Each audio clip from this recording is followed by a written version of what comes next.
Kidlat News Updates. Sa ating mga balita, biktimang Malaysian ng Pogo binenta ng kaibigang Chinese sa halagang 300,000 pesos.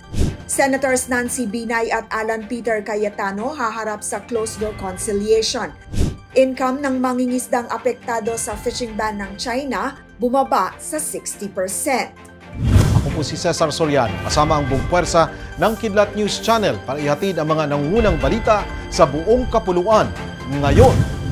Isang Malaysian na na-rescue ang humarap sa House of Representatives panel ang tumestigong ibinenta siya umano ng kanyang kaibigang Chinese sa rated Philippine Offshore Gaming Operators o POGO Hub sa Bamban, Tarlac sa halagang 300,000 pesos.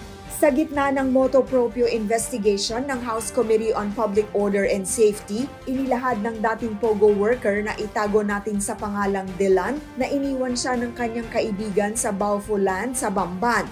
Dito sinabi ng Baofu official sa kanya na kailangan niyang magtrabaho roon kung hindi niya mababayaran ang perang pinambili sa kanya.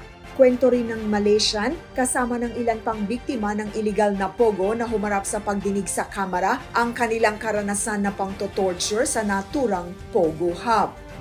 Mamamagitan ang Senate Committee on Ethics sa isang conciliation mechanism na naglalayong makagawa ng maayos na resolusyon sa final na complaint ni Senator Nancy Binay laban kay Senator Alan Peter Cayetano. Paliwanag ni Ethics Panel Chair Senator Francis Tolentino na sa ilalim ng revised rules ipapatawag ang dalawang parties bago ang pagsisimula ng hearing ng komite. Mangyayari umano ang conciliation behind closed doors, bagamat ipapaalam naman ang resulta sa publiko.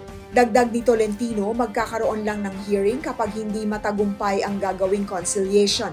Ayon sa committee chair, gaganaping closed doors ang conciliation dahil umabot sa personalan ang naging pagtatalo ng dalawang senador. Nawala ng 60% sa kanilang income ang mga mangingisda sa Scarborough Shoal simula nang ipinatupad ng China ang fishing ban sa South China Sea, kabilang ang ilang parte ng West Philippine Sea o WPS. Ayon sa Fishers Group na pamalakaya, bumaba mula 10,000 pesos sa 4,000 pesos na lamang ang kanilang kinikita bawat isang fishing trip sa Scarborough Shoal. Saad ni Pamalakaya Zambales Provincial Coordinator Joey Marabe, mas nahihirapan sila ng mangisda dahil sa presensya ng Chinese vessels. Anya, kahit na hindi sila nakararanas ng direktang komprontasyon mula sa malalaking vessels, lubos pa rin naaapektuhan ang kanilang pangingisda. Para sa Kidlat News Updates, ako si Rosalie Sinchonko, nag-uulat. Atin niyo pong natunghayan ang mga headlines sa nakalipas na mga oras.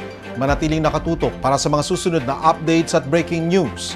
Ako po si Cesar Soriano, kasama niyo sa bawat pagputok ng balita.